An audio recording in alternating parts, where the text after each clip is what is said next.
The Great Hall of the Galactic Council stood empty except for the shadows. 50 years ago, this same room buzzed with the voices of 300 different species.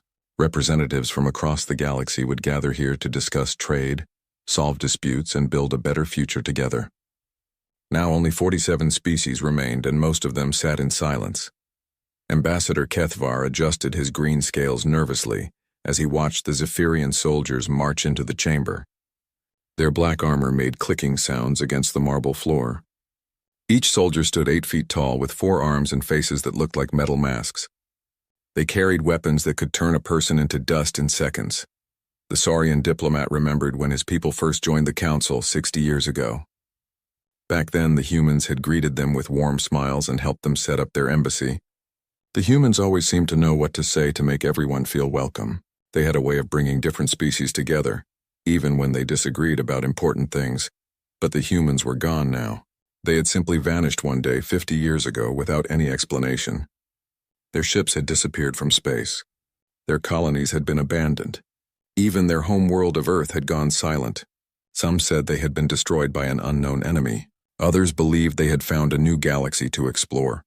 Most people had stopped wondering about it years ago. Queen General Ziska entered the chamber with heavy footsteps. She was the largest Zephyrian anyone had ever seen. Standing 12 feet tall with 6 arms instead of the usual 4, her exoskeleton was dark purple, marking her as royalty among her people.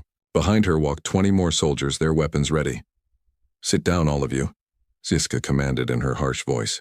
The translator devices everyone wore made her words sound like grinding metal. "We have much to discuss today." The remaining ambassadors took their seats quickly. Kethvar noticed how they all looked at the floor instead of meeting the Queen General's eyes. Fear had become their constant companion over the past 10 years. Ziska moved to the center of the room, where a human diplomat named Ambassador Williams used to stand. Williams had been a small woman with gray hair, but somehow she had commanded respect from everyone. She could calm down angry Zephyrians and convince stubborn crystalline beings to change their minds. The humans had that gift. "The Centauri Mining Consortium has failed to meet their tribute requirements," Ziska announced. Her multiple eyes scanned the room like a hunter looking for prey. Ambassador Jexal explained this failure.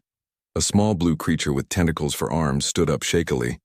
Jexal represented the Centauri miners, a peaceful species that had joined the council to sell their rare metals. "Your Majesty, our people are working as hard as they can. The mines are producing at maximum capacity. We cannot extract more without destroying the planets." "Excuses," Ziska hissed. "Your people are lazy. They need proper motivation." She gestured to one of her soldiers. The warrior stepped forward and activated a device that projected images into the air above them.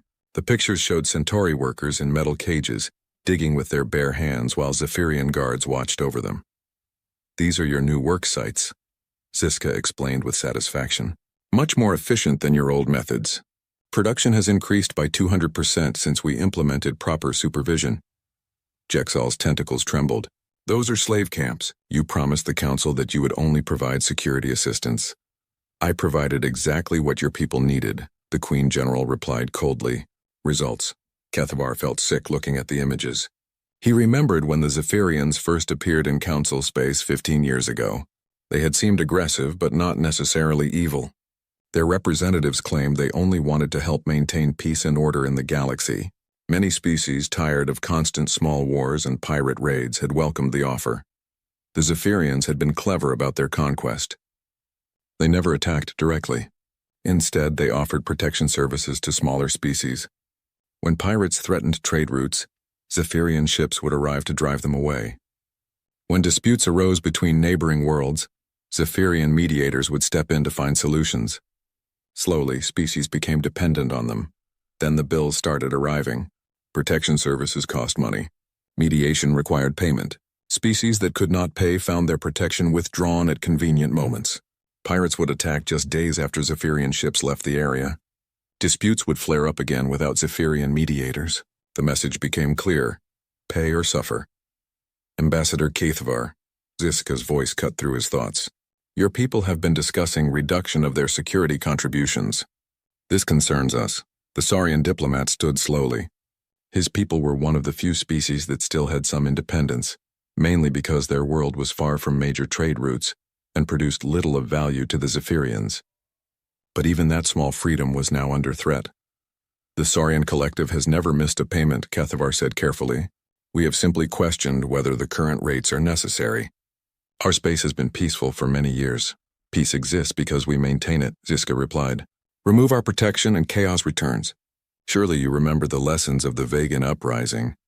Everyone in the room knew about Vega 7th. The small farming world had tried to declare independence from Zephyrian protection 3 years ago. Within a month, their crops had been destroyed by a mysterious plague.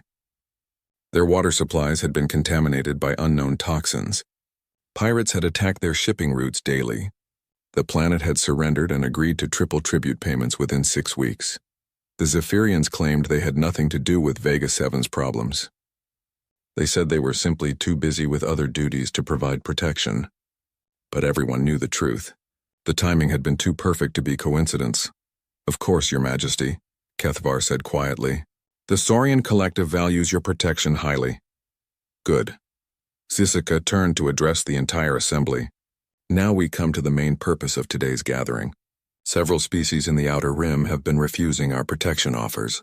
They claim they can defend themselves. This is unacceptable. She gestured again and new images appeared. These showed star maps with dozens of systems marked in red. Kethavar recognized some of them. The resonance crystals of Altair, the cloud dancers of the nebula region, the tree shepherds of the forest worlds, all peaceful species that had avoided major contact with galactic politics for centuries. These worlds will accept proper protection within 30 days, Siska announced. Those that refuse will be classified as rogue systems and dealt with accordingly. Ambassador Veltar of the Crystal Collective stood up. The crystalline being's body reflected light in patterns that showed distress. Your Majesty, many of these species have never even joined the Galactic Council. They are not subject to our authority. Authority comes from strength, Siska replied. We are strong enough to bring order to chaos. They are too weak to resist. Mathematics is simple. Kethavar watched the faces around the room. He saw fear, but also something else, anger, disgust, the same emotions he felt building in his own chest. But what could they do?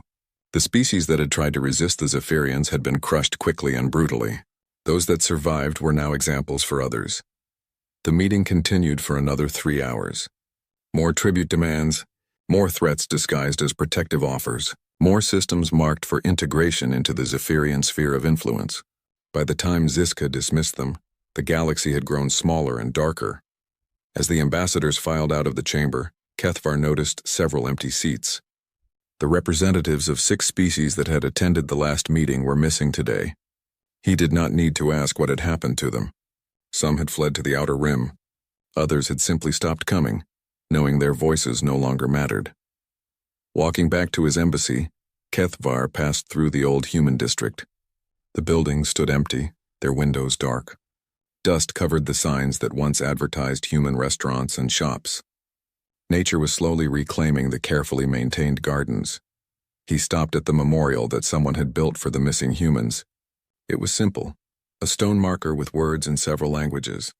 They brought us together, it said in Standard Galactic. We hope they found peace among the stars. Looking at those words, Kethavar felt something he had not experienced in years. Hope. Not because he believed the humans would return. That was impossible after 50 years. But because he remembered what the galaxy had been like when they were here. The humans had not been the strongest species. Their ships were not the fastest, and their weapons were not the most powerful. But they had possessed something that made them different. They had refused to accept that might made right. When bullies appeared, humans stood up to them. When the weak needed protection, humans provided it without asking for payment. Most importantly, the humans had taught other species to work together. Before they arrived, the galaxy had been divided into thousands of small groups, each suspicious of the others. The humans had convinced them that cooperation made everyone stronger than they could ever be alone. Now those lessons seemed forgotten. The Zephyrians had proven that fear was more powerful than hope.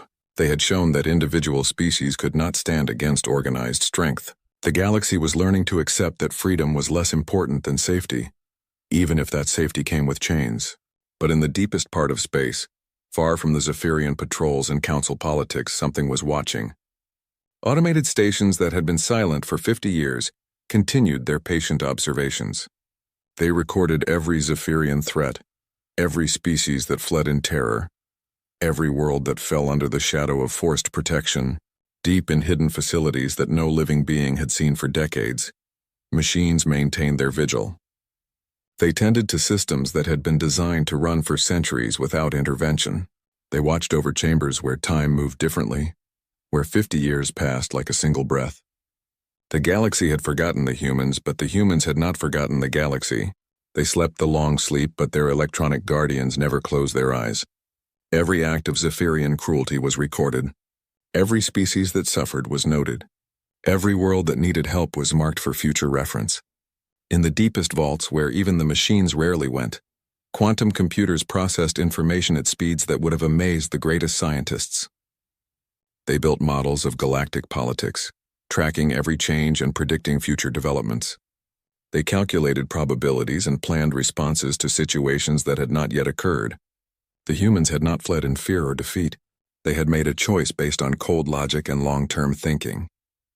They had seen that their presence was changing the galaxy in ways they did not like. Some species were becoming dependent on human protection. Others were growing resentful of human influence. The balance they had tried to create was becoming unstable. So they had removed themselves from the equation. They had given the galaxy a chance to find its own path, to learn its own lessons. They had hoped that without the human presence to unite against or rely upon, species would find ways to cooperate on their own terms. They had been wrong.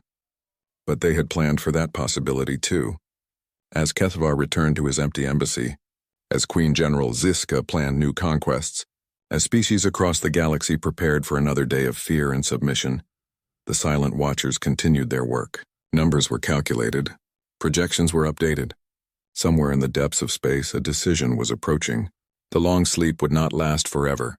The galaxy had been given its chance to choose between cooperation and domination. It had made its choice clear. Soon, very soon, it would be time for the humans to make theirs. But for now, the darkness continued to spread, and hope seemed as distant as the missing humans themselves. The screaming started at dawn on Resonance Prime. The Crystal Collective had always been a peaceful species, their cities built from living crystal that sang beautiful music when the wind passed through them. For 1,000 years, their world had known only harmony. That harmony died with the sunrise. Zephyrian dropships fell from the sky like black rain. They landed in perfect formation around the major crystal cities, their engines scorching the delicate mineral gardens that the resonance had tended for centuries. Within hours, the singing crystals were silent, replaced by the harsh mechanical sounds of Zephyrian war machines. Ambassador Veltar watched the invasion from his office in the council chambers, 200 light-years away. The communication feed from his homeworld showed Zephyrian soldiers herding his people into containment areas. The crystalline beings offered no resistance. Violence was unknown to their culture. They simply did not understand what was happening to them. Your people are learning the benefits of proper organization, Queen General Ziska said from behind him. She had entered his office without permission, as was her custom now. Privacy was another concept that the Zephyrians were eliminating from the galaxy. You promised them protection, Veltar said without turning around. His crystalline body had turned dark gray, a sign of deep distress among his kind. You said they only needed to accept council authority.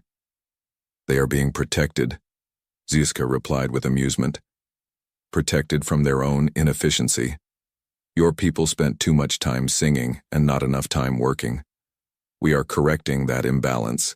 On the screen, Zephyrian engineers were installing massive mining equipment among the crystal formations. The ancient songs that had taken millennia to perfect were being destroyed in minutes. Each broken crystal represented hundreds of years of careful cultivation, lost forever. The resonance crystals are not just minerals, Veltar explained desperately. They are our children, our art, our history. You cannot simply harvest them like ordinary stones.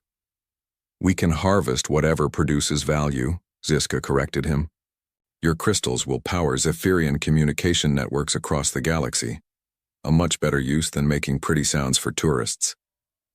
The Queen General gestured to one of her aides, who handed her a data pad. She studied it briefly, then smiled in the way that made other species' blood run cold. The Nebula Dancers have also accepted our offer of protection, she announced. They were very reasonable once they saw what happened to the Crystal Collective. Veltar knew about the Nebula Dancers. They were beings of living gas who existed in the cloud formations between stars. They had never harmed anyone, never even made contact with most galactic civilizations. They simply danced among the cosmic dust, creating patterns of beauty that could be seen from space. What could you possibly want from them? Veltar asked. Their knowledge of stellar navigation, Ziska explained. They understand space currents better than our best scientists. With their guidance, our ships will travel faster than ever before. Military applications are endless. The Zephyrians had become masters of finding military applications for everything. Art became propaganda. Science became weapons research. Even philosophy was twisted into methods of population control. They took the best qualities of other species and turned them into tools of conquest. 3 months later, Ambassador Kethvar sat in an emergency meeting with the few remaining independent species. The gathering was small and secret, held in a forgotten conference room deep in the council complex. Only 12 ambassadors attended, representing the last free voices in the galaxy. "We cannot continue like this," whispered Ambassador Thelna of the Tree Shepherds. Her people were plant-like beings who had spent thousands of years growing vast forests on dead worlds. The Zephyrians are demanding that we convert our forest worlds into industrial complexes. They want to use our trees as raw material for their shipyards. "At least your people still exist," said Ambassador Vorak bitterly. His species, the Storm Riders, had tried to resist Zephyrian expansion 6 months ago. They had been brave fighters, using their natural ability to control electrical energy as weapons. It had not mattered. The Zephyrians had simply targeted their breeding grounds with biological weapons.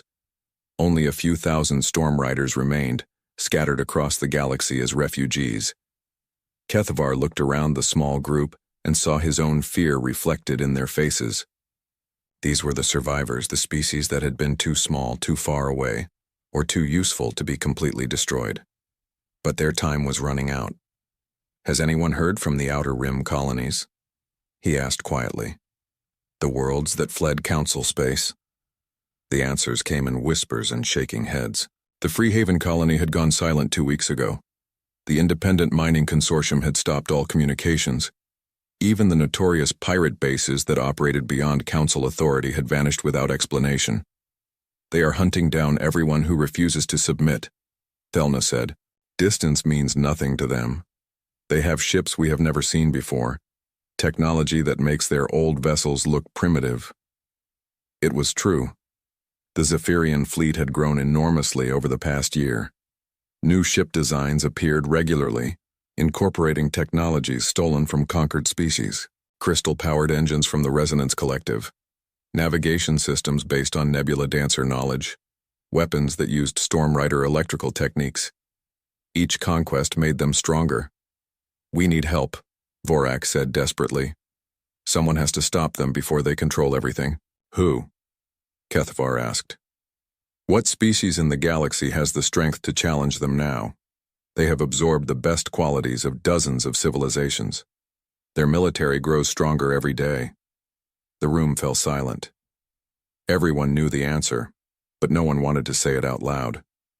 There had been one species that might have stood against the Zephyrians, one civilization that had never feared a fight when freedom was at stake. But the humans were gone, lost to history and legend. "Sometimes I wonder what really happened to them," Thelna said softly. "The humans, I mean. They just disappeared so suddenly. No explanation, no goodbye, nothing." "Does it matter?" Vorak replied harshly. "They abandoned us when we needed them most. They ran away and left us to face this alone." Kethvar shook his head. "The humans never ran from anything. That is what made them so dangerous to their enemies and so valuable to their friends. If they disappeared, they had a reason." "Maybe they saw what was coming," suggested Ambassador Lindar of the Water Dancers. Her species had avoided conquest by agreeing to provide the Zephyrians with water purification services. It was degrading work for beings who had once created oceanic art forms, but it kept them alive. Maybe they knew that species like the Zephyrians would eventually rise to power, and they did not want to be part of it. Or maybe they found something more important than the Council, Thelna added. A new galaxy to explore, or enemies that threatened all life everywhere. The speculation continued, but Kethvar stopped listening. He had heard all these theories before. Everyone had their own explanation for the human disappearance. The truth was that no one knew what had happened, and after 50 years, most people had stopped caring. The humans were just another extinct species, like so many others throughout galactic history. But late at night, when the fear kept him awake, Kethvar would remember stories his grandfather had told him about the human warriors, how they never retreated when protecting their friends, how they would fight against impossible odds if they believed their cause was right, how they had a saying, "We do not abandon our own." If that was true, then why had they abandoned the galaxy? The next day brought news that made everyone's theories meaningless. The Zephyrians announced that they were dissolving the Galactic Council completely. The pretense of cooperation was over. From now on, all species would report directly to Zephyrian administrators. The council chambers would be converted into military headquarters. Queen General Ziska made the announcement personally, standing in the same spot where hundreds of species had once gathered to discuss peace and cooperation. Her soldiers lined the walls, their weapons clearly visible. The message was unmistakable. The age of diplomacy was over. The council has served its purpose, she declared. It brought different species together, so we could identify their strengths and weaknesses. Now we will use that knowledge to build a proper galactic order. She gestured to the empty seats around the chamber. Most species no longer bothered sending representatives. There was no point in attending meetings where your voice did not matter. Some of you may feel sad about this change, Ziska continued. You remember when this room was full of noise and argument. You think that was better than the peace we have brought. You are wrong. Her multiple eyes scanned the few remaining ambassadors. Each gaze felt like a physical weight, pressing down on their spirits. Arguments create conflict. Conflict creates war. War creates suffering. We have eliminated argument, so we have eliminated suffering. This is progress. Kethvar wanted to stand up and scream that she was wrong. Argument was not the enemy of peace. It was the foundation of understanding. When different species could express their views freely, they could find solutions that worked for everyone. When only one voice was allowed to speak, that voice became the definition of truth, whether it was right or wrong. But he remained silent like all the others. Speaking out now would only result in his people joining the growing list of extinct species. The ceremony continued with the formal reading of new regulations. All interstellar travel required Zephyrian permits. All trade agreements needed Zephyrian approval. All communication between species had to go through Zephyrian channels. Freedom of movement, freedom of trade, and freedom of speech were ending simultaneously.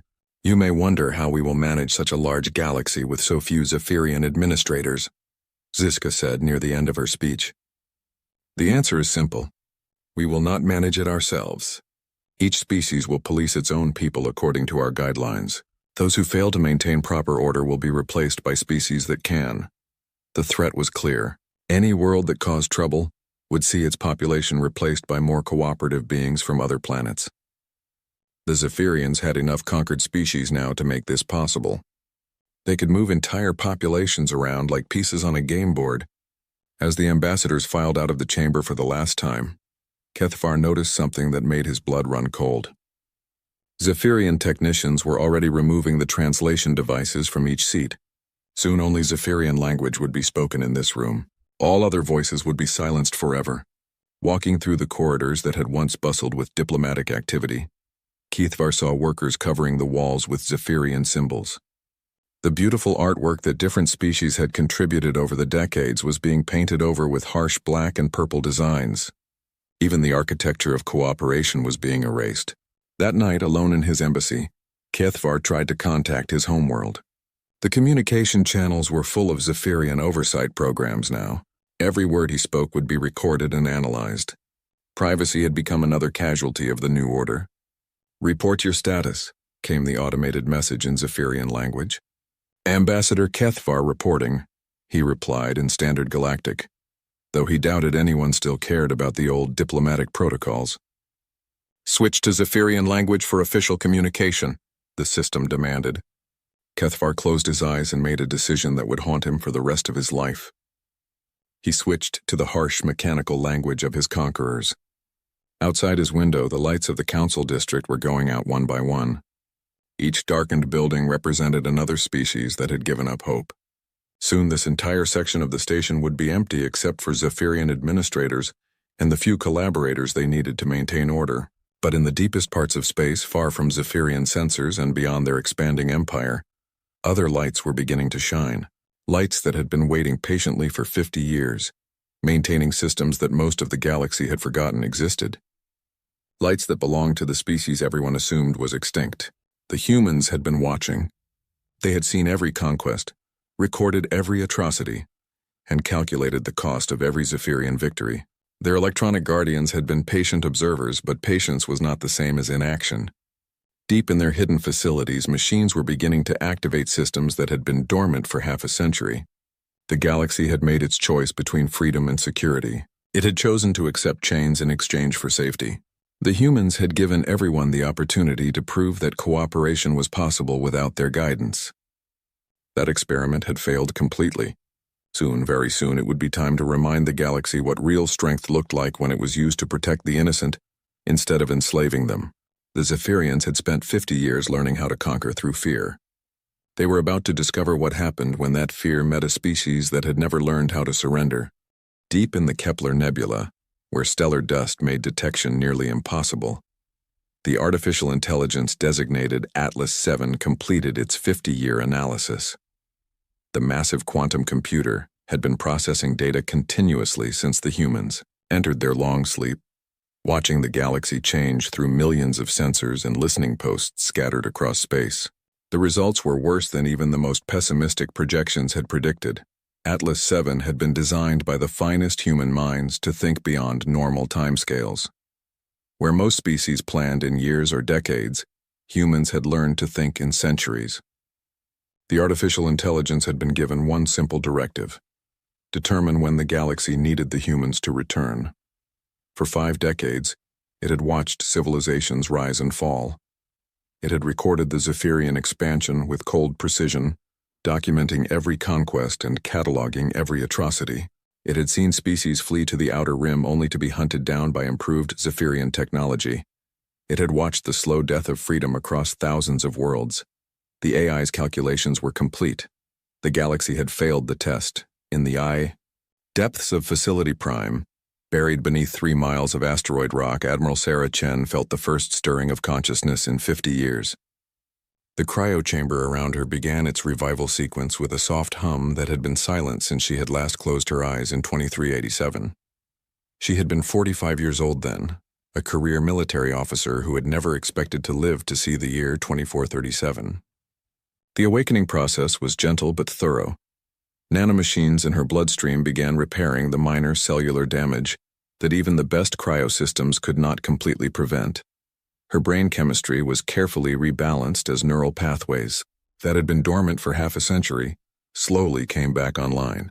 Chen's first conscious thought was a question: how long? 50 years, 3 months, and 16 days, replied the facility's AI in a voice she recognized. Dr. Martinez had insisted on programming all the AIs with human speech patterns to make the awakening less disorienting. The long sleep protocol has been terminated. The long watch protocol is now active. Memories flooded back as Chen's mind fully awakened. The emergency sessions in the Human Council, the terrible decision they had been forced to make. The looks on the faces of her fellow officers as they had agreed to abandon the galaxy they had spent centuries helping to build. What is the current galactic situation? She asked as the cryo chamber opened with a soft hiss of equalizing pressure. Severe degradation of cooperative institutions, the AI replied. The Zephyrian Empire now controls approximately 78% of Council space. Resistance has been eliminated or driven to the outer rim. The Galactic Council has been dissolved. An estimated 43 species have been rendered extinct since our departure. Chen stepped out of the chamber on unsteady legs. Her body remembered how to move, but 50 years of inactivity left her feeling weak and disoriented. Around her, hundreds of other chambers were beginning their own revival sequences. The sounds of machinery and returning life filled the vast underground facility. "Show me the strategic overview," she ordered. The walls around her transformed into a three-dimensional display of the galaxy. Chen had studied similar maps before entering cryo sleep, but this one was painted in the harsh colors of conquest. Zephyrian territory appeared in dark purple, spreading across the map like a disease. The few remaining free systems showed as tiny green dots scattered around the galactic rim. "The Saurian Collective still maintains nominal independence," the AI continued. "However, they are completely dependent on Zephyrian protection services. The Crystal Collective has been enslaved for resource extraction. The Nebula Dancers have been forced into navigation service. 17 species have been relocated from their homeworlds to serve Zephyrian industrial needs."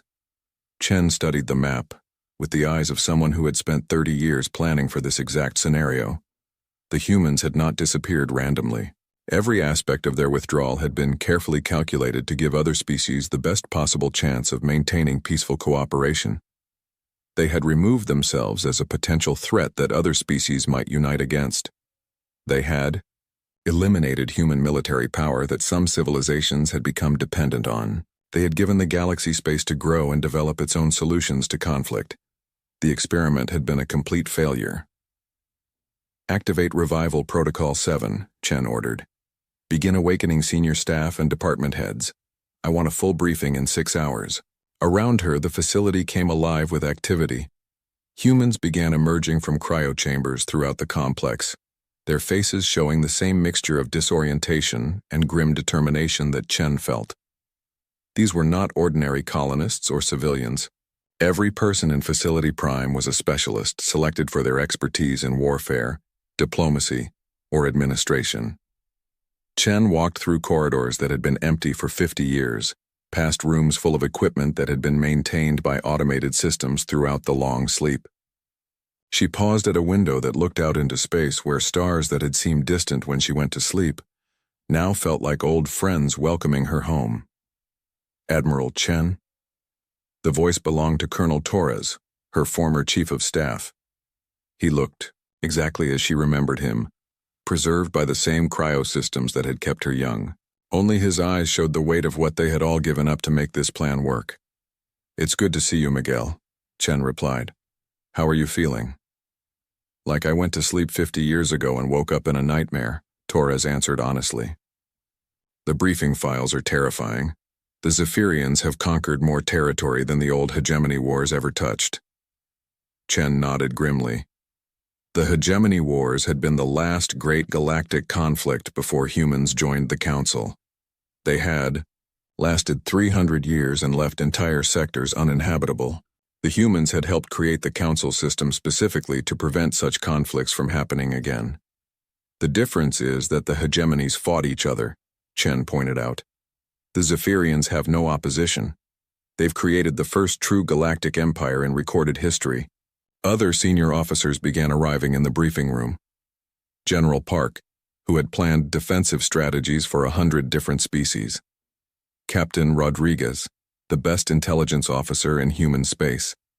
Dr. Yates, who understood alien psychology better than most aliens understood themselves. Each face showed the same shocked comprehension as they absorbed what had happened during their long sleep. "How did we get it so wrong?" asked General Park. Her specialty had been predicting military threats, and she looked personally offended that the Zephyrians had exceeded her worst-case projections. "Our model suggested they would be aggressive, but nothing like this." Dr. Yates pulled up psychological profiles on the main display. "We underestimated their ability to adapt and learn. The Zephyrians we studied 50 years ago were brutal, but limited in scope. These new ones have incorporated the best strategies and technologies from every species they've conquered. They're not the same civilization anymore. They've evolved," Chen realized. "They started as simple predators, but conquest has made them into something much more dangerous. They've learned to use other species' strengths against them." Captain Rodriguez nodded agreement. "According to the intelligence files, they've created a perfect system of control. They don't destroy species anymore. They absorb them. Every conquest makes them stronger and gives them new capabilities." Chen studied the strategic display again, looking for weaknesses in the Zephyrian position. Their territory was vast but thin in places. Their supply lines stretched across enormous distances. Their conquered species might be controlled, but that control required constant attention and resources. "What about resistance movements?" she asked. "There have to be underground groups fighting back." "Minimal and ineffective," Torres reported.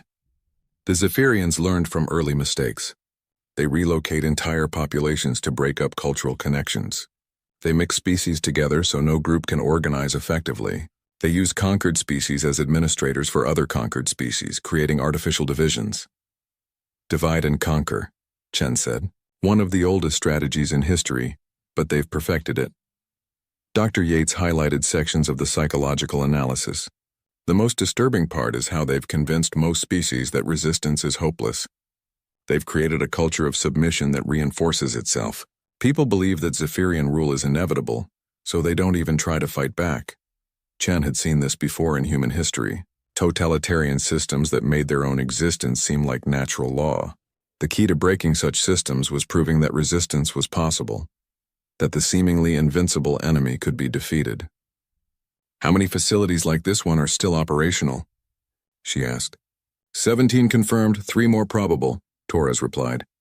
Total human population in cryosleep is approximately 2 million military personnel and specialists, plus another 8 million civilians in deep space colonies. 10 million humans against a galactic empire that controlled billions of beings across thousands of worlds. The odds seemed impossible, but Chen remembered that humans had faced impossible odds before. They had a talent for turning disadvantages into advantages. "What about our industrial base?" she continued. "Production capabilities?" "Extensive," Colonel Martinez reported. He had been in charge of the automated manufacturing systems that had been operating throughout the long sleep. "Our shipyards have been producing vessels and equipment continuously for 50 years. We have a fleet of approximately 12,000 ships of various classes, all incorporating improvements developed during your absence." Chen felt the first spark of hope since awakening. 12,000 ships was not a large fleet by galactic standards, but human technology had never been about quantity. Human engineers had always focused on making every ship, every weapon, and every soldier as effective as possible. "Show me the new designs," she ordered. The display filled with technical specifications that made Chen's eyes widen. The ships looked like nothing she had ever seen before. They were sleek and angular, built with technologies that seemed almost organic in their complexity. Stealth systems that could hide entire fleets, weapons that could pierce any known armor, shields that adapted to different types of attack. "These are incredible," she breathed. "How long have the AIs been working on these improvements?" "Since the day you entered cryosleep," Martinez replied with pride. "We gave them 50 years to solve every tactical problem they could imagine. They've designed ships that can fight the Zephyrian Empire as it exists today, not as it was when we left." Dr. Yates brought up another display showing population and resource analyses. "The Zephyrians have made one critical mistake. They've conquered so many species that their empire is actually quite fragile. They depend on cooperation from billions of beings who hate them. If that cooperation breaks down, the entire system could collapse." "But how do we break it down?" Torres asked. "The conquered species are scattered and demoralized. Most of them don't even know that resistance is possible." Chen smiled for the first time since awakening. It was not a pleasant expression. "We remind them who they used to be. We show them what freedom looks like. We prove that the Zephyrians are not invincible." She turned to address the entire group. "The long sleep protocol was based on hope. We hoped that other species would learn to cooperate without our guidance. That hope was misplaced. The long watch protocol is based on something more reliable." "What's that?" asked General Park. "The knowledge that when peaceful cooperation fails, sometimes violence is the only way to restore justice," Chen replied. "The Zephyrians have spent 50 years learning how to conquer through fear. Now they're going to learn what happens when that fear meets a species that never forgot how to fight for what's right." Around the room, faces that had shown despair began to show determination. These were humans who had given up 50 years of their lives to protect a galaxy that had forgotten them. They had awakened to find that galaxy enslaved and broken, but they were still alive, still free, and still capable of fighting back. "Begin Phase 1 of the Long Watch Protocol," Chen ordered. "Start with reconnaissance and intelligence gathering. I want to know everything about current Zephyrian capabilities and weaknesses. Then we begin reminding the galaxy that freedom is still possible. In facilities across human space, similar scenes were playing out. Admirals and generals awakening to find their worst nightmares realized. Scientists and engineers discovering that their automated systems had spent 50 years preparing for war. Diplomats learning that diplomacy had died while they slept. The humans were back, and they were not the same species that had left. 50 years of careful planning and preparation had forged them into something new.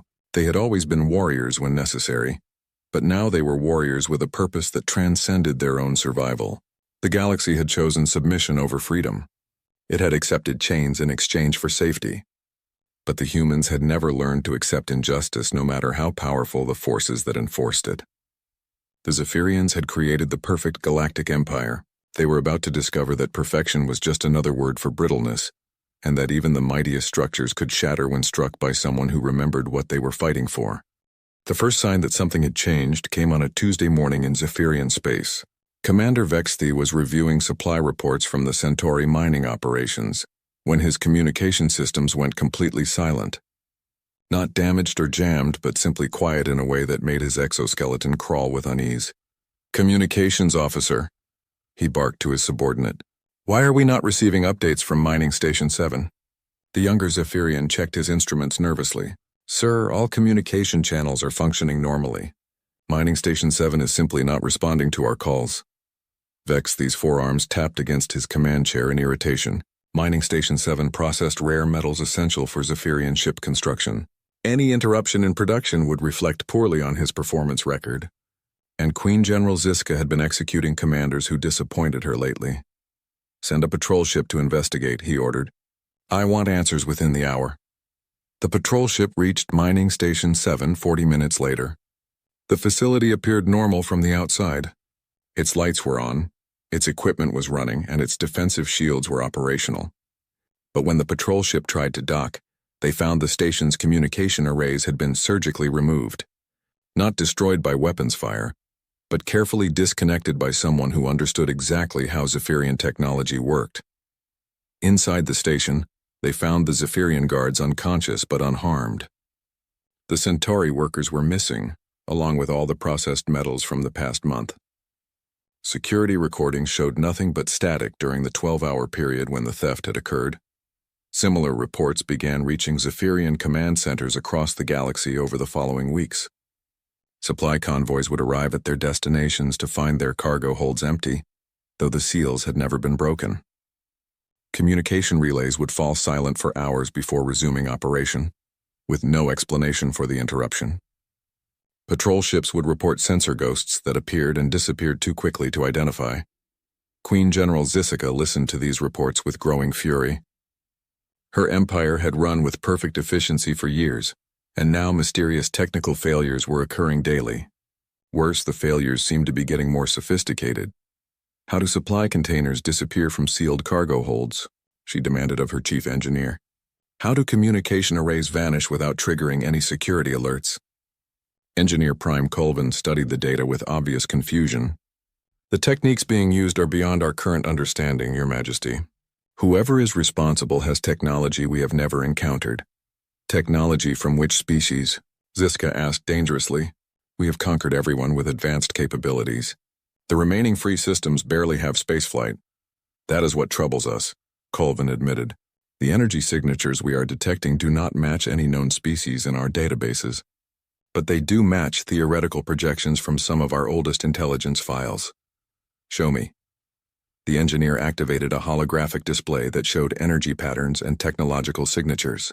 Most of them were familiar Zephyrian designs or variations created by conquered species. But scattered among them were readings that seemed almost organic in their complexity. "These patterns appear in intelligence reports from 60 years ago," Colvin explained. "They were classified as theoretical projections of how human technology might develop, if given unlimited resources and time." Ziska's multiple eyes focused on the display with predatory intensity. "The humans are extinct. They disappeared 50 years ago." "Yes, Your Majesty. That is what makes these readings so disturbing. Either someone has developed similar technology independently or the humans were never extinct at all," Ziska finished. The possibility sent chills through her exoskeleton. Human warriors had been legendary for their stubbornness and refusal to surrender. If they had been hiding for 50 years preparing for revenge, the Queen General's fears proved justified 3 days later. Ambassador Kethvar was packing his belongings when the announcement came. With the Galactic Council dissolved, there was no point in maintaining a Saurian embassy. His people had been ordered to report to their new Zephyrian administrators within the week.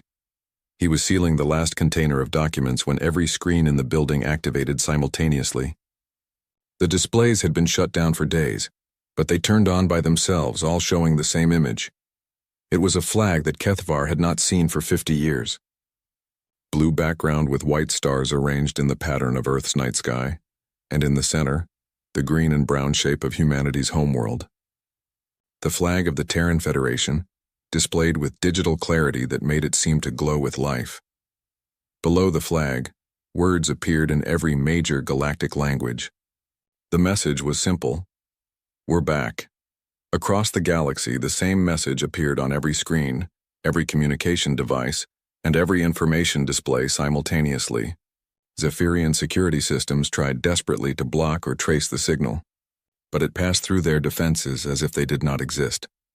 In the old council chambers, Queen General Zizka stared at the message with a mixture of rage and disbelief. Around her, Zephyrian technicians worked frantically to restore control of their systems. "How is this possible?" she demanded. "How did they penetrate every security network in the Empire?" Her communications officer looked terrified to deliver bad news. "Your Majesty, the signal is not coming from any external source. It appears to be originating from within our own systems, as if the message was already there waiting to be activated." The implications were staggering. If the humans had been able to plant messages in Zephyrian systems without detection, what else might they have hidden? How long had they been watching and preparing? The answer came 6 hours later when Admiral Sarah Chen walked into the council chambers. She entered alone, without guards or weapons visible, but her presence transformed the entire room. The Zephyrian soldiers who had seemed so intimidating suddenly appeared nervous and uncertain. Their weapons remained ready, but they seemed unsure whether they should use them. Chen looked older than when she had left 50 years ago, but not by much. Advanced medical technology had slowed her aging during the cryo sleep, and her eyes held the accumulated wisdom of someone who had spent decades planning for this moment. "Queen General Zizka," she said politely, as if greeting an old acquaintance. "You've certainly kept busy while we were away." Zizka rose to her full, intimidating height, her 6 arms spreading wide in a display of dominance that had terrified countless species into submission. "You are trespassing in Zephyrian space, human. State your business or be destroyed." Chen smiled the way a teacher might smile at a student who had just made an obvious mistake. "This is still council space according to the treaties that established it. Your people agreed to those treaties when they joined. Breaking them doesn't make them disappear. The council no longer exists," Zizka snarled. "I dissolved it. I am the law here now." "You dissolved the governing body," Chen corrected. "You cannot dissolve the legal framework that created it. That would require unanimous consent from all member species. Since many of those species are currently enslaved or extinct, such consent is impossible to obtain." The legal argument was technically correct, but Zizka had stopped caring about legal technicalities years ago. "Law comes from strength. I am strong enough to make and break any laws I choose." "Are you?" Chen asked conversationally. "Because from where I stand, your strength seems to be having some reliability problems lately." Around the chamber, the few remaining ambassadors watched this exchange with growing amazement. Ambassador Kethvar felt something stirring in his chest that he had not experienced in years. Hope. Real, genuine hope that things might actually change. Zizka gestured to her guards, who raised their weapons toward Chen. "You have 10 seconds to explain why I should not kill you where you stand." "Because you're curious," Chen replied calmly. "You want to know how we've been disrupting your operations. You want to know how many of us there are and what we're planning. Most importantly, you want to know why we waited 50 years to return." It was true. Despite her rage, Zizka was intensely curious about the mysterious humans who had vanished and reappeared like ghosts. Her scientific mind wanted answers even as her warrior instincts demanded violence. "You have 5 minutes," she said finally. "Speak quickly." Chen nodded and activated a small device that projected images into the air above them. The first image showed the galaxy as it had been 50 years ago, with human territory marked in blue and council space in various other colors. When we left, we had identified you as a potential threat, Chen explained. Your species showed aggressive tendencies that might destabilize the galactic community. But we also recognized that our presence was becoming part of the problem. The display changed to show polling data and political analyses from the time of humanity's departure. Other species were becoming dependent on human protection or resentful of human influence. Our involvement was preventing the galaxy from learning to solve its own problems. So you ran away, Ziska said with contempt. We gave you a chance, Chen corrected. We removed ourselves from the equation to see if the galaxy could develop stable cooperative institutions without external pressure. We hoped that species would learn to work together for mutual benefit. The display now showed the progression of Zephyrian expansion over the past 50 years. You failed that test completely. Instead of cooperation, you chose domination.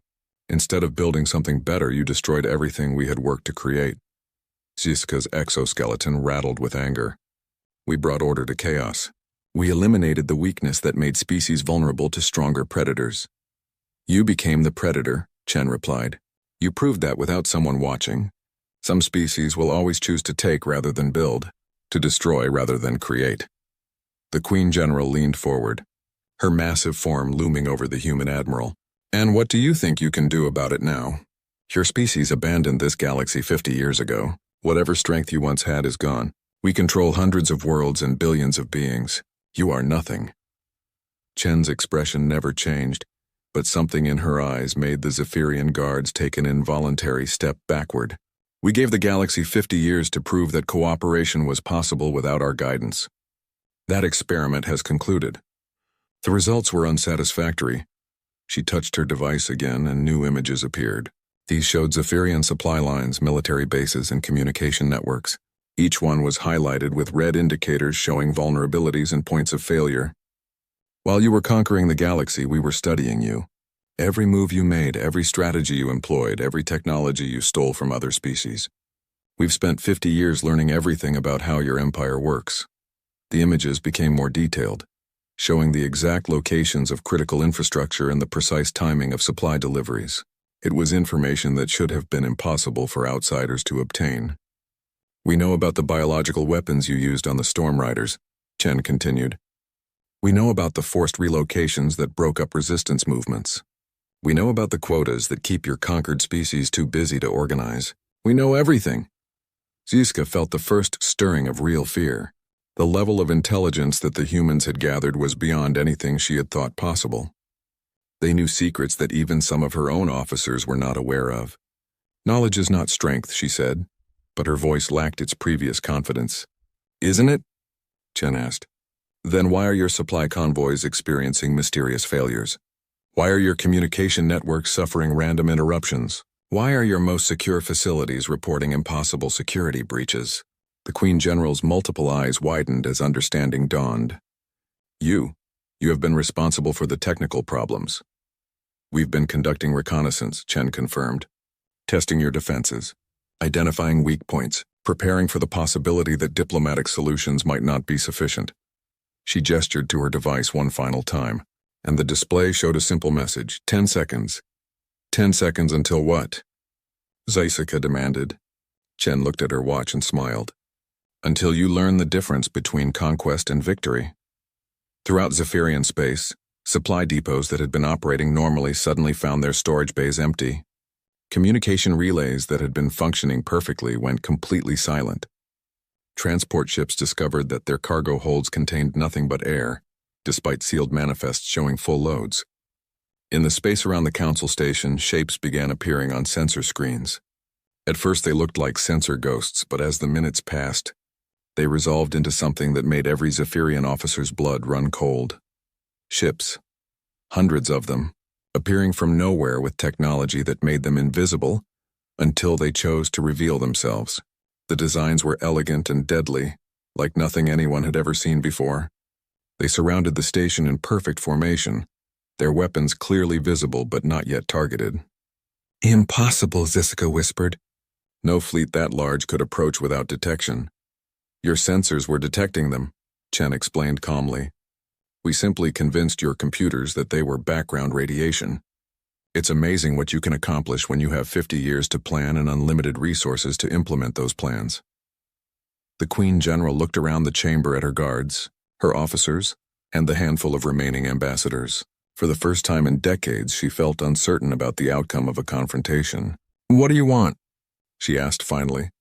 Chen's expression remained polite but implacable. "Justice. Reparations for the species you've enslaved. Freedom for the worlds you've conquered. And a galaxy where cooperation is rewarded instead of punished. And if I refuse? Then we remind everyone why the galaxy was so peaceful during our absence," Chen replied. "Your choice, Your Majesty. But choose quickly. Our patience ran out about 50 years ago." The silence in the council chambers stretched for 10 heartbeats before Queen General Ziska made her decision. Her warrior instincts, honed by decades of successful conquests, told her to fight. Her survival instincts, refined by the same experiences, told her to calculate the odds first. Around the station, human ships waited with the patience of predators who knew their prey had nowhere to run. Their weapons remained powered but not yet targeted, sending a clear message. This was still a negotiation, not yet an execution. "You cannot possibly have enough ships to challenge our entire empire," Ziska said, but her voice lacked its previous certainty. "Even if you have 1,000 vessels, we control millions of beings across hundreds of worlds." Admiral Chen nodded thoughtfully. "You're absolutely right. We don't have enough ships to occupy your territory or garrison your worlds. We don't need to." She gestured to her device again, and the holographic display showed a detailed map of Zephyrian space. Supply lines appeared as glowing threads connecting hundreds of systems, creating a web that looked both impressive and fragile. "Your empire depends on constant movement," Chen explained. "Food shipments from agricultural worlds to industrial centers. Raw materials from mining operations to manufacturing plants. Finished goods from factories to military bases. Energy cells, replacement parts, communication equipment, medical supplies. Everything flows through predictable patterns." The display zoomed in on key junction points where multiple supply routes intersected. "We don't need to conquer your worlds. We just need to interrupt the flow of resources between them. How long can a mining operation continue without replacement parts for its equipment? How long can a factory world feed its population without regular food shipments?" Ziska studied the display with growing horror. Her military mind immediately grasped the implications. The Zephyrian Empire was vast and powerful, but it was also incredibly complex. Every world depended on dozens of others for essential supplies. Breaking even a few key connections would create cascading failures throughout the entire system. "You would starve billions of innocent beings to defeat us," she accused. "Would we?" Chen asked calmly. "Or would we liberate billions of enslaved beings by removing their oppressors' ability to maintain control?" The distinction was important. The humans were not threatening to destroy the Zephyrians' conquered subjects. They were threatening to cut the logistical chains that kept those subjects enslaved. Without regular shipments of surveillance equipment, propaganda materials, and military supplies, individual worlds would regain the freedom to make their own choices. "The beings on those worlds chose to accept our protection," Ziska insisted. "Did they?" Chen touched her device and the display showed communication intercepts from across Zephyrian space. Conversations between family members, separated by forced relocations. Messages from resistance fighters who had been captured and executed. Reports from worlds that had attempted independence only to face mysterious disasters that forced them back into submission. "These are your protection services," Chen said with cold precision. "Terror disguised as security. Slavery dressed up as cooperation. You convince species to accept chains by making the alternative seem worse." Ambassador Kethvar watched this exchange with fascination. For 50 years, no one had spoken to the Zephyrians like this. No one had challenged their authority or questioned their methods. The humans were not just confronting Ziska, they were stripping away the lies that had made her empire possible. "What exactly are you proposing?" the Queen General asked through gritted mandibles. Chen's expression softened slightly, becoming less threatening and more diplomatic. "Immediate cessation of all tribute collection and forced labor programs. Restoration of self-governance to all conquered worlds within 6 months. Reparations to species that have suffered under your rule. and establishment of monitoring systems to ensure compliance. Monitoring systems controlled by humans, I assume. Monitoring systems controlled by the restored Galactic Council, Chen corrected. With human participation but not human dominance. We learned our lesson about species becoming too dependent on us. The offer was more generous than Ziska had expected. Complete surrender would have meant the destruction of her species' military power, and possibly their government. This proposal allowed the Zephyrians to maintain their independence while forcing them to give up their empire. And if we refuse? She asked. Chen looked genuinely sad. Then we implement what we call the Strangler Protocol. We cut every supply line, interrupt every communication network, and disable every piece of infrastructure that keeps your empire functioning. We don't destroy it. We just make it impossible to maintain. She paused, letting the implications sink in. Your people will survive, but your empire will collapse into thousands of isolated worlds, each struggling to maintain basic civilization without external support. It will take centuries to rebuild if it ever happens at all. The choice was clear. Accept a negotiated surrender that preserved Zephyrian civilization, or face a slow strangulation that would reduce them to a collection of primitive worlds. For a species that had built its identity around conquest and expansion, either option was devastating. But as Ziska looked around the chamber at the faces watching her, she realized that the choice was not really hers alone. Her officers were calculating the same odds she was. Her soldiers were wondering if their weapons would be effective against human technology. Even her most loyal subordinates were beginning to question whether continued resistance was wise. I need time to consult with my government, she said finally. Of course, Chen agreed. You have 48 hours to discuss the terms with your superiors. After that, we begin implementation of whatever solution seems most appropriate. The Queen General straightened to her full imposing height one last time. Do not mistake our consideration for weakness, Admiral Chen. The Zephyrian Empire has faced challenges before. I'm sure you have, Chen replied politely. But you've never faced a challenge from a species that spent 50 years studying your every weakness while building technology specifically designed to exploit them. This isn't a war, Your Majesty. It's an intervention. The distinction was both subtle and profound. Wars were fought between equals, with uncertain outcomes and acceptable losses on both sides. Interventions were conducted by superior powers to correct unacceptable situations. The humans were not offering the Zephyrians a chance to fight for victory. They were offering them a chance to surrender with dignity. Over the following 2 days, frantic communications passed between the Council Station and Zephyrian High Command. Military analysts studied the human fleet and reached terrifying conclusions about their technological capabilities. Intelligence officers tried desperately to locate other human forces and found only empty space where logic said, reinforcements should be waiting. The breakthrough came when Zephyrian scientists analyzed the energy signatures from the human ships. The readings were unlike anything in their databases, but computer models suggested power outputs that should have been impossible for vessels of that size. If the projections were correct, each human ship was potentially more powerful than an entire Zephyrian battle group. The final decision came from the Zephyrian High Council itself. Faced with the choice between negotiated surrender and potential extinction, they chose survival over pride. Queen General Ziska returned to the council chambers exactly 48 hours after Chen's ultimatum. Her posture was different now, less dominating and more respectful. She had spent 2 days learning that her empire was built on foundations of sand, and that a species she had dismissed as extinct possessed the power to wash those foundations away. The Zephyrian Empire accepts your terms, she announced formally. We will begin withdrawal from occupied territories immediately and establish reparation protocols within 30 days. Chen nodded graciously. Thank you, Your Majesty. I know this decision was difficult, but I believe it's the right choice for everyone involved. Around the chamber, the remaining ambassadors sat in stunned silence. Change that they had thought impossible was happening before their eyes. Species that had been enslaved for decades were about to regain their freedom. Worlds that had been stripped of resources were going to receive compensation. The galaxy's balance of power was shifting back toward cooperation and justice. But the most amazing transformation was yet to come. Over the following months, as Zephyrian forces withdrew from conquered territories, something unexpected began happening.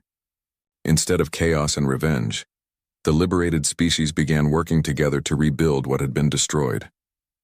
The Crystal Collective shared their music with beings who had never heard harmony. The Nebula Dancers taught navigation techniques to species who had been trapped on single worlds. The Tree Shepherds offered to help restore ecosystems that had been damaged by industrial exploitation. The humans played a crucial role in this reconstruction, but not the dominant role they had occupied before their disappearance. They served as mediators, advisors, and coordinators, helping different species find common ground without imposing human solutions on alien problems. Admiral Chen established her headquarters in the restored council chambers, which had been rebuilt to accommodate representatives from all surviving species. The new design included sections for the Zephyrians, who were slowly learning to participate in diplomacy rather than dictate through intimidation. The hardest part, Chen explained to Ambassador Kethvar during a private conversation, was learning to trust that other species could solve their own problems if given the chance. The Saurian diplomat nodded thoughtfully. "We wondered why you left so suddenly. Many of us felt abandoned. We saw that our presence was becoming a crutch," Chen replied. "Species were looking to us for solutions instead of developing their own capabilities. We realized that true strength comes from independence, not dependence." Kethvar considered this carefully. "But without your protection, we fell under Zephyrian domination. How is that better than depending on human guidance?" Chen smiled sadly. "It wasn't better. It was a test that most of the galaxy failed. We hoped that removing human influence would allow natural cooperation to develop. Instead, it created a vacuum that aggressive species filled with fear and oppression." "So what happens now?" Kethvar asked. "Do humans become the galaxy's permanent guardians?" "No," Chen said firmly. "We become the galaxy's insurance policy. We maintain the capability to intervene when cooperation breaks down completely, but we don't interfere in normal political processes. Think of us as a safety net that hopefully will never be needed again." The new system that emerged over the following years was unlike anything the galaxy had seen before. The Galactic Council was reconstituted with stronger protections for smaller species and clear limits on the power of any single group. Trade agreements were negotiated based on mutual benefit rather than tribute and exploitation. Disputes were resolved through mediation and compromise rather than force and intimidation. The Zephyrians surprisingly adapted well to the new order. Stripped of their empire but not destroyed, they channeled their aggressive tendencies into competitive sports and exploration of dangerous regions of space. Their military skills proved valuable in protecting trade routes from pirates and natural hazards. Queen General Ziska herself underwent a remarkable transformation. No longer able to rule through fear, she discovered that her intelligence and strategic thinking made her an effective diplomat. She became one of the Council's most valuable mediators, precisely because she understood how aggressive species thought and could predict their behavior. "The irony," she confided to Chen during a council session, "is that cooperation actually makes us stronger than conquest ever did. My people are more prosperous now than they were when we controlled half the galaxy." Chen nodded with satisfaction. "That's the lesson we hoped everyone would learn 50 years ago. Building something together creates more value than taking something apart. But the humans' greatest achievement was not the restoration of peace or the establishment of justice. It was the creation of a system that could survive without them. The new galactic order did not depend on human power or wisdom.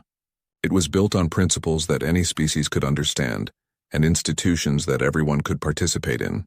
5 years after the return, Admiral Chen stood in her office looking out at the bustling council district. Ships from dozens of species moved through the space lanes in peaceful commerce. Beings who had been enemies under Zephyrian rule were now partners in joint ventures. The galaxy was not perfect, but it was free. "Admiral?" Colonel Torres entered with the daily briefing files. "The Long Watch monitoring systems are all reporting normal activity. No signs of emerging threats or destabilizing conflicts." Chen accepted the reports but did not immediately read them. "Miguel, do you ever wonder what would have happened if we had stayed 50 years ago instead of leaving?"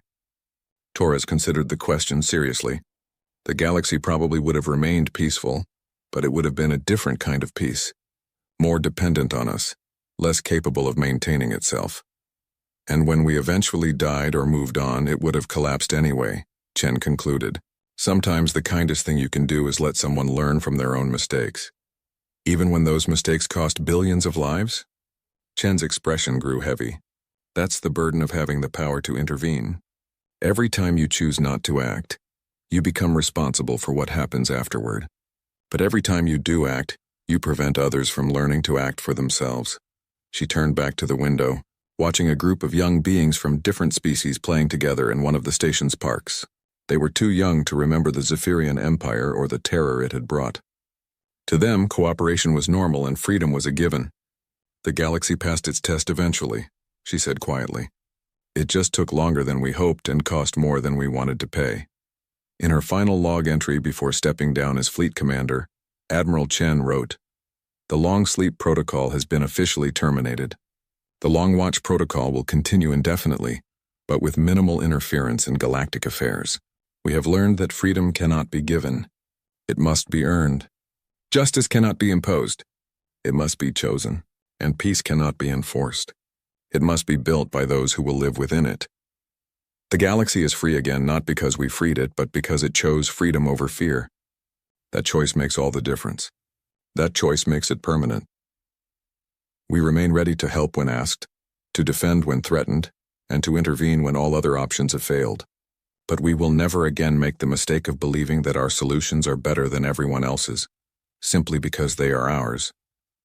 The humans are back, but more importantly, everyone else is back too.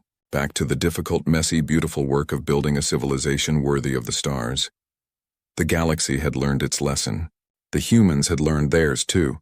And in that mutual education lay the foundation for a peace that could last forever, because it belonged to everyone who had fought to achieve it.